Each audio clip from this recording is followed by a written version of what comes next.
سمعت جملة ألماني دلوقتي، هل هتفهمها ولا تحس إن الكلام كله داخل في بعض؟ لو بتتعلم ألماني وبتحس إن الاستماع هو أصعب مهارة، الفيديو ده ممكن يوفر عليك شهور من المحاولات العشوائية. في آخر الفيديو هديك طريقة بسيطة لو طبقتها 7 أيام بس هتحس بفرق واضح في فهمك. لكن الأول خليني أوريك الأدوات اللي هتستخدمها. أغلب الناس بتتعلم لغة بطريقة غلط، نركز على القواعد نحفظ كلمات لكن نسمع قليل جدا. النتيجة نكونوا كويسين على الورق وضعاف في الواقع. أنا كنت في نفس المكان، تحول حصل لما بدأت أسمع ألماني يوميا حتى لو 20 دقيقة بس، وده اللي خلاني أكتشف القنوات اللي أشاركها معاك. لو أنت مبتدئ هدفك مش تفهم كل حاجة، هدفك تعود ودنك على صوت اللغة. أول قناة معانا Learn German Fast، قناة مباشرة بدون تعقيد، شرح واضح يخليك تثبت الأساسيات بسرعة. نصيحة: اسمع الفيديو مرة للفهم ومرة تانية للتركيز على النطق. القناة التانية داين إشباغاخ كوتش، هتحس إنك بتاخد درس مع مدرب شخصي. اللغة متقسمة لخطوات صغيرة وسهلة التطبيق في الحياة اليومية. اسأل نفسك وأنت بتتفرج: هل أقدر أكرر الجملة دي بصوت عالي؟ القناة التالتة واللي معروفة جدا اللي هي قناة ايزي جيرمان، دي من أهم القنوات لأي متعلم. بيطلعوا الشارع ويسألوا ناس حقيقية أسئلة حقيقية، يعني تسمع الألماني زي ما بيتقال فعلا مش ألماني الكتب. الميزة الكبيرة ترجمة واضحة تساعدك تربط الصوت بالمعنى فورا، حتى لو فهمت 30% بس ده تقدم.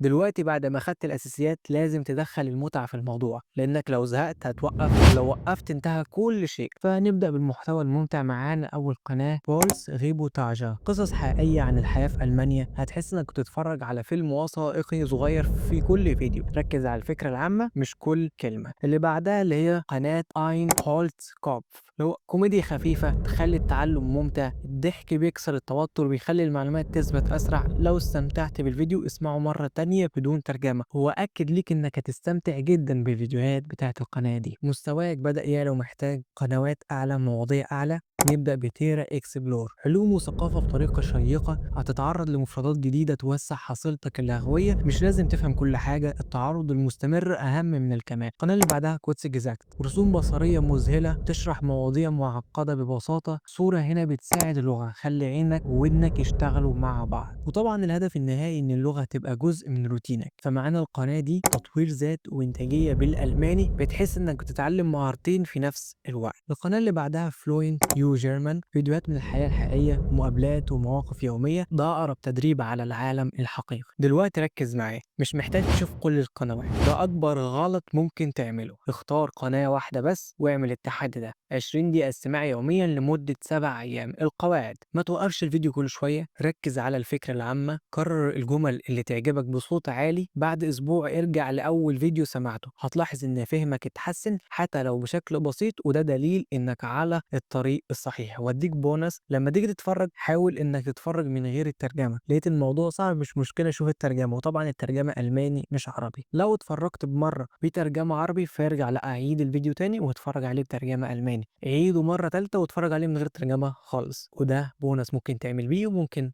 لا. تعلم اللغة مش سباق سرعة، هو تدريب يومي بسيط لكن مستمر. الفرق الحقيقي مش في عدد الكلمات اللي تحفظها، الفرق في قد ايه بتسمع الألماني كل يوم. اكتب في التعليقات ايه القناة اللي هتبدأ بيها، ولو الفيديو أفادك اعمل لايك واشتراك عشان هوصل ليك طرق عملية تخليك تطور لغتك أسرع. وابدأ من النهاردة، نسخة المستقبل منك هتشكرك.